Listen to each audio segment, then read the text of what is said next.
নমস্কার বন্ধুরা, সবাই কেমন আছেন? আশা করি সবাই ভালোই আছেন। মুক্তিজ কিচেনে সবাইকে স্বাগত। আজ একটা নতুন রান্না নিয়ে আসলাম বন্ধুরা। দেখুন, পুরো ভিডিওটা আপনারা দেখুন, প্লিজ কেউ স্কিপ করবেন না।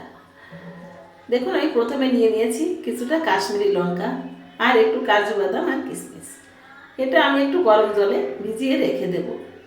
গরম জলে ভিজিয়ে রাখলে কি হবে বন্ধুরা, বাটতে একটু সুবিধা হবে। আমি মিক্সিতেই বেটে নেব, কিন্তু কাশ্মীরি লঙ্কাটা অনেক শক্ত হয়, এই জন্য। এদিকে দেখুন, কিছুটা ছোলার ডাল আমি আগের দিন রাত্রেই ভিজিয়ে রেখে দিয়েছিলাম। সেই ডালটা এখন বেটে নিচ্ছি। আমি শিলেই বেটে নিচ্ছি, কারণ শিলে না বাটলে এটা মিক্সিতে দেওয়া যাবে না। মিক্সিতে দিলে একটু জল দিতে হয়, আর এই ডালটার মধ্যে কোনো জল দেওয়া যাবে না। খুব আঠালো করে ডালটা বেটে নিতে হবে। দেখুন বন্ধুরা, আমার ডালটা বাটা হয়ে গেছে। ও হ্যাঁ, আপনাদের একটা কথা বলা হয়নি, ডালের মধ্যে আমি একটা কাঁচা লঙ্কা আর এক টুকরো আদা দিয়েছিলাম, আর এখানে দিয়ে দিলাম একটু লবণ। এটা দিয়ে সুন্দর করে মেখে নিলাম। হাত দিয়ে মেখে আমি দেখুন কিছুটা পরিমাণ হাতের মধ্যে নিয়ে একটা রোল তৈরি করে নিচ্ছি। এইভাবে সবটুকু ডাল দিয়ে আমার যতগুলো রোল হবে আমি এক এক করে তৈরি করে নেব।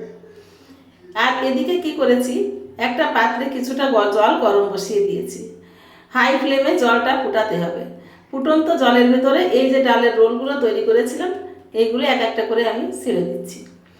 এইভাবে ফুটন্ত গরম জলের মধ্যে 10 থেকে 15 মিনিট একটু ফুটিয়ে নিতে হবে।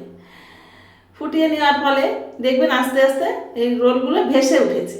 যখন দেখবেন ভেসে উঠেছে, তখনই এটা হয়ে যাবে। এই দেখুন, আমার ডালগুলো ভেসে উঠেছে। এবার আমি এক এক করে তুলে নিচ্ছি। হ্যাঁ বন্ধুরা, জল থেকে তুলেই কিন্তু এটা পিস করে নেবেন, ঠান্ডা করতে যাবেন না। ঠান্ডা করতে গেলে কিন্তু ভেঙে যাবে, পিসগুলো ভালো হবে না। এই গরম অবস্থাতেই পিসগুলো কেটে নিতে হবে। এই দেখুন, আমি কেটে নিচ্ছি। আপনারা আপনাদের পছন্দ মতো কাটতে পারেন, আমি এইরকমভাবেই কেটে নিচ্ছি। তাহলে চলুন বন্ধুরা, এবার ভাজার পালা। ভেজে নিই ধোকাগুলো। বুঝতেই পেরেছেন তো এতক্ষণে কী হচ্ছে? এটা ডালের ধোকা। হ্যাঁ, ঠিকই বুঝেছেন। এবার এই যে মশলাটা ভিজিয়ে রেখেছিলাম, ওর ভিতরে একটু আদা দিয়ে আমি এটা পেস্ট করে দিলাম। আর এদিকে কড়াইয়ে সর্ষের তেল গরম করে ওই যে ধোকার পিসগুলো এক এক করে ভেজে তুলে নেব। যাই হোক বন্ধুরা, আজকে আমার ভিডিওটা যদি আপনাদের ভালো লেগে থাকে, আমাকে কমেন্টে জানাতে ভুলবেন না কিন্তু। আর যদি আপনারা ভিডিওটা আমার ফেসবুক পেজ থেকে দেখেন, তাহলে আমার পেজটাকে ফলো করে আমার পাশে থাকবেন।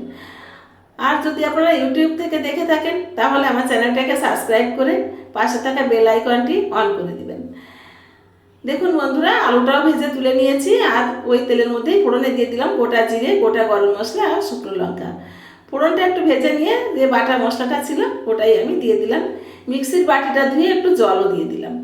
এবার এই যে রেগুলার আমাদের যে মশলাগুলো থাকে, জিরে গুঁড়ো, ধনে গুঁড়ো, ঝাল লঙ্কার গুঁড়ো, লবণ, হলুদ, সব একসঙ্গে দিয়ে মশলাটা এবার কষানোর পালা। বেশ সুন্দর করে কষিয়ে নিতে হবে মশলাটা। মশলাটা সুন্দর করে কষানো হয়ে গেলে বন্ধুরা, আমি কিছুটা পেঁপে টুকরো টুকরো করে কেটে রেখেছিলাম, এই পেঁপেটাও এর ভিতরে দিয়ে দিলাম। পেঁপেটা অপশনাল, আপনারা না চাইলে নাও দিতে পারেন। আমার ঘরে ছিল, মনে করলাম দিয়ে দিই, তাই দিয়ে দিয়েছি। পেঁপে আর আলুটা সুন্দর করে মশলার সঙ্গে কষিয়ে দিচ্ছি। কষানোটা হয়ে গেলে এই যে আমার ডাল সেদ্ধ করা যে জলটা ছিল বন্ধুরা, এটা কিন্তু আমি ফেলে দেবো না। এই জলটাই আমি রান্নায় ব্যবহার করব, কারণ এই ডালের যে প্রোটিনটা সব কিন্তু এই জলের মধ্যেই আছে। তাই এই জলটাই আমরা রান্নায় ব্যবহার করব। এইবার আস্তে আস্তে দেখুন ফুটতে দিতে হবে, সবজিগুলো সেদ্ধ হতে দিতে হবে। ততক্ষণে আপনাদের সঙ্গে একটু কথা বলে নিই। এই পর্যায়ে কিছুটা কাঁচা লঙ্কাও দিয়ে দিলাম। আর আমার কথাগুলো হচ্ছে বন্ধুরা, যে সকল বন্ধুরা আমাকে সাবস্ক্রাইব করেছেন, আমাকে নিয়মিত লাইক কমেন্ট করেন, সেই সকল বন্ধুদের জানাই অসংখ্য ধন্যবাদ। আর যে সকল বন্ধুরা এখনও আমাকে সাবস্ক্রাইব করেননি, সেই সকল বন্ধুদের বলবো আপনারা অবশ্যই একটু আমার পাশে থাকবেন, লাইক কমেন্ট শেয়ার করবেন, আর আমাকে সাবস্ক্রাইব করবেন। দেখুন ধোকাগুলো দিয়ে দিয়েছি। ধোকাগুলো দিয়ে কিন্তু আর ফুটানো যাবে না বেশিক্ষণ, মাত্র 2 মিনিট একটু ফুটিয়ে নিয়ে একটু গরম মশলা গুঁড়ো আর ঘি ছড়িয়ে সার্ভ করে দেব।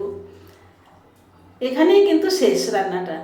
আবার দেখা হবে অন্যদিন অন্য কোনো নতুন ভিডিও নিয়ে। ভালো থাকবেন সবাই, সুস্থ।